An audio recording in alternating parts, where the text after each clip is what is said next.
Patriarcas e Profetas. Capítulo 69. Davi chamado ao trono. A morte de Saul removeu os perigos que haviam feito de Davi um exilado. Estava agora aberto o caminho para ele voltar para sua terra. Acabando-se os dias de lamentação por Saul e Jonatas, Davi consultou ao Senhor, dizendo: Subirei a alguma das cidades de Judá? E disse-lhe o Senhor: Sobe. E disse Davi: Para onde subirei? E disse: Para Hebrom. Hebrom ficava a 30 quilômetros ao norte de Berseba, e a meio caminho entre esta cidade e o futuro local de Jerusalém. Chamava-se primitivamente Kiriate Arba, a cidade de Arba, pai de Enaque. Mais tarde se chamou Manre, e ali foi o lugar em que foram sepultados os patriarcas, a cova de Macpela. Hebrom tinha sido a possessão de Calebe, e era agora a cidade principal de Judá. Ficava em um vale rodeado de fértil região montesina e de terras produtivas. As mais belas vinhas da Palestina achavam-se em seus termos, juntamente com numerosas plantações de oliveiras e outras árvores frutíferas. Davi e seus seguidores imediatamente se prepararam para obedecer à instrução que tinham recebido de Deus. Os 600 homens armados, juntamente com suas mulheres e filhos, seus rebanhos e vacas, logo se acharam em caminho para Hebrom. Entrando a caravana na cidade, os homens de Judá estavam esperando para darem as boas-vindas a Davi como futuro rei de Israel. Imediatamente se tomaram disposições para sua coroação, e ungiram ali a Davi, rei sobre a casa de Judá. Mas não se fez nenhum esforço para estabelecer sua autoridade, pela força, sobre as outras tribos. Um dos primeiros atos do monarca recém-coroado foi exprimir sua afetuosa consideração pela memória de Saul e Jonatas.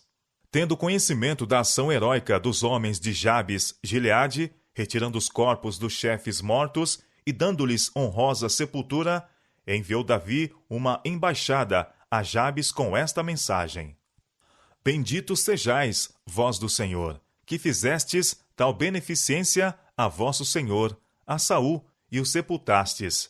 Agora, pois, o Senhor use convosco de beneficência e fidelidade, e também eu vos farei este bem.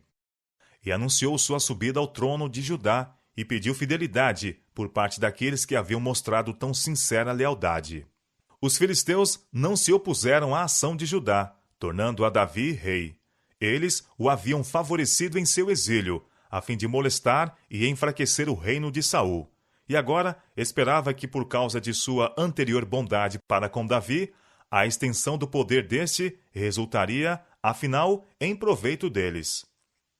Mas o reinado de Davi não estaria livre de dificuldades. Com sua coroação, começou um negro registro de conspirações e rebeliões. Davi não sentou no trono de um traidor. Deus o escolhera para ser rei de Israel, e não tinha havido motivo para desconfiança e oposição.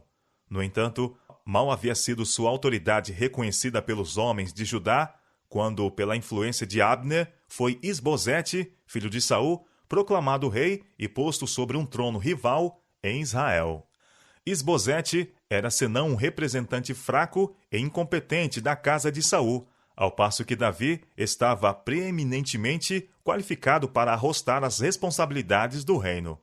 Abner, o fator principal no levantamento de Isbosete ao poder real, tinha sido comandante-general do exército de Saul, e era o homem mais distinto em Israel.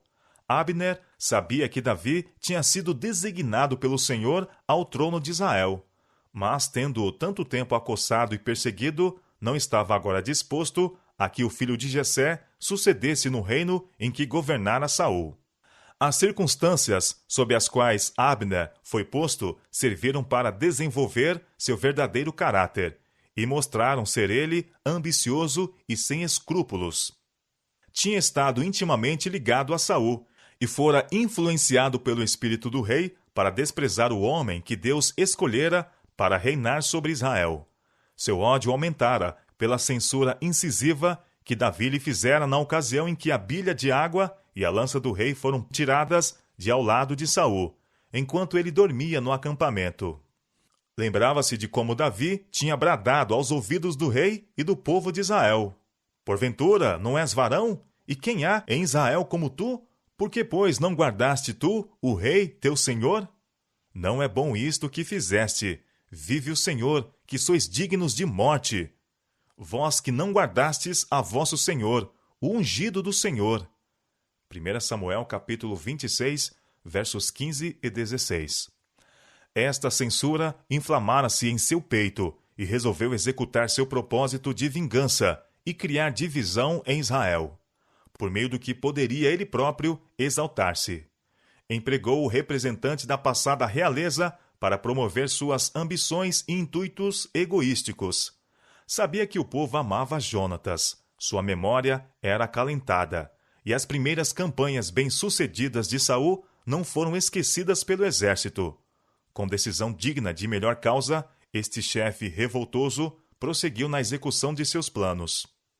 Maanaim, na outra margem do Jordão, foi escolhida para a residência real, visto que oferecia a máxima segurança contra os ataques, quer de Davi, quer dos filisteus. Ali teve lugar a coroação de Isbosete. Seu reino foi primeiramente aceitado pelas tribos a oeste do Jordão, e estendeu-se finalmente por todo Israel, com exceção de Judá. Durante 2 anos, o filho de Saul fruiu as suas honras em sua segregada capital. Mas Abner, no intuito de ampliar seu poder por todo Israel, preparou-se para a guerra agressiva. E houve uma longa guerra entre a casa de Saul e a casa de Davi. Porém, Davi ia se fortalecendo, mas os da casa de Saul se iam enfraquecendo. Finalmente, a traição subverteu o trono que a malícia e a ambição estabeleceram. Abner, enchendo-se de ira contra o fraco e incompetente Isbosete, desertou para o lado de Davi, com o oferecimento de lhe trazer todas as tribos de Israel. Suas propostas foram aceitas pelo rei, e ele foi despedido com honra para cumprir seu propósito. Mas a recepção favorável de tão valente e famoso guerreiro provocou a inveja de Joabe, o comandante-geral do exército de Davi.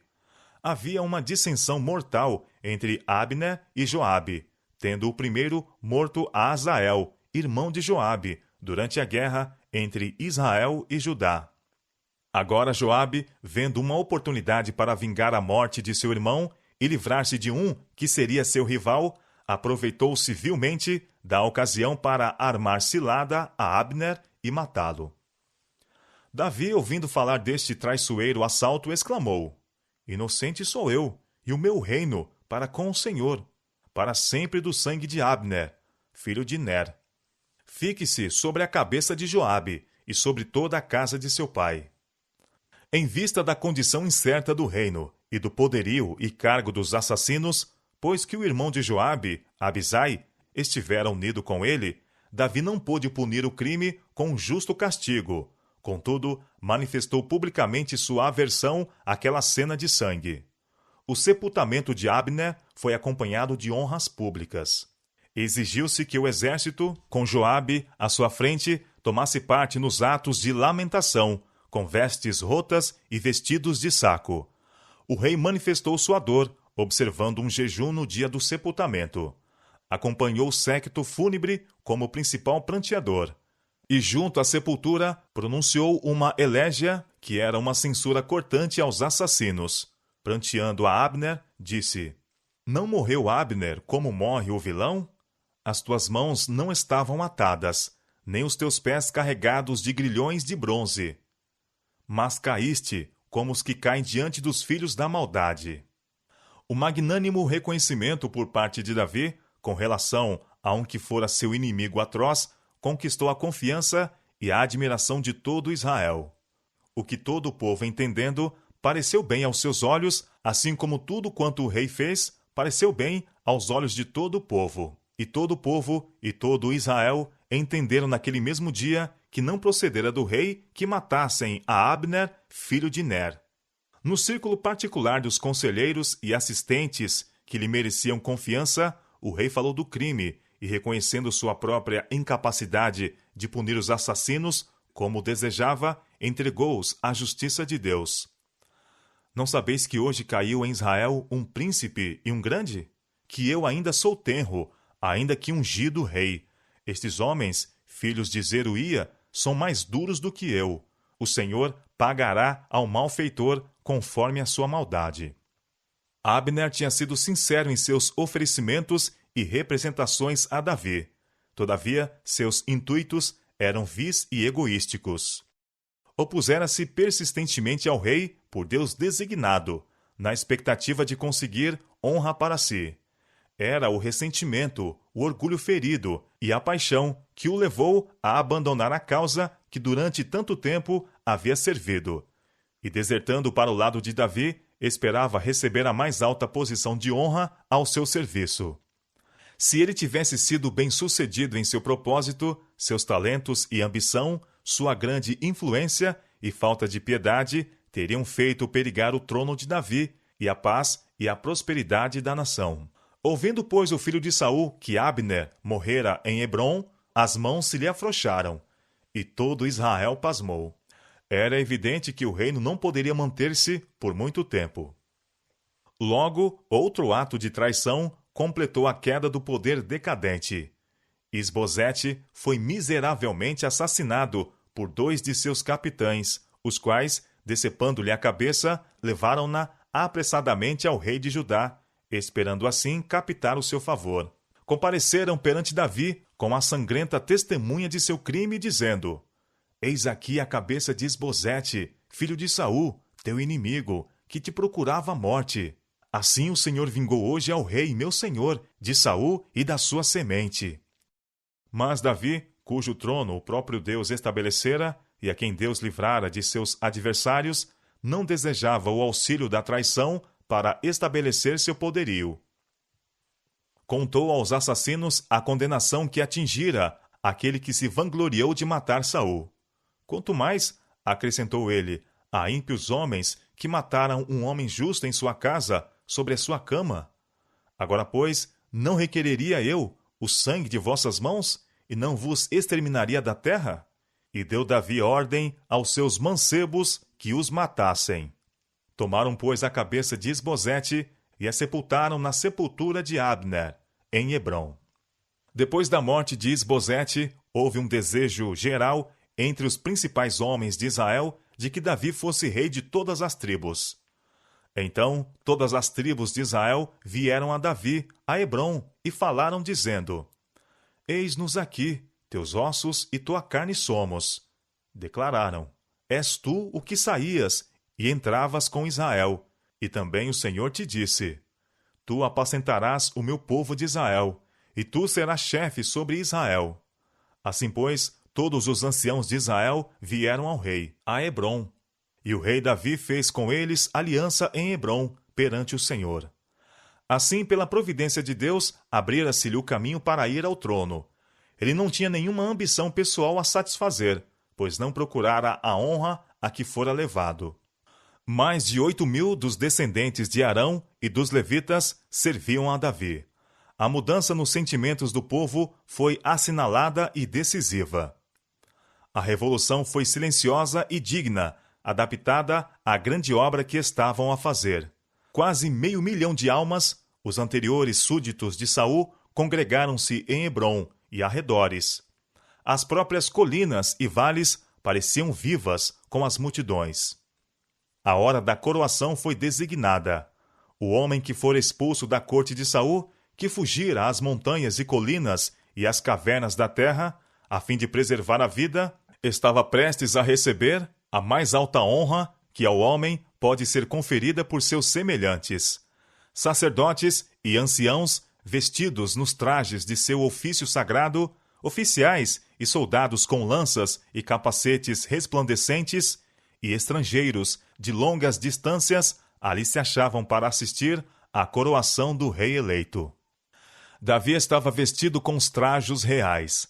O óleo sagrado foi-lhe posto sobre a fronte pelo sumo sacerdote, pois a unção feita por Samuel fora profética em relação ao que teria lugar no início das funções do rei. Chegado era o tempo, e Davi, mediante uma cerimônia solene, foi consagrado para o seu mistério como representante de Deus. O cetro foi-lhe posto nas mãos. O concerto de sua justa soberania foi escrito, e o povo apresentou seus compromissos de fidelidade. Colocou-se-lhe na fronte o diadema, e estava terminada a cerimônia da coroação. Israel tinha um rei de indicação divina. Aquele que tinha esperado pacientemente pelo Senhor viu cumprida a promessa de Deus. E Davi se ia cada vez mais aumentando e crescendo, porque o Senhor Deus dos exércitos era com ele. 2 Samuel capítulo 5, verso 10.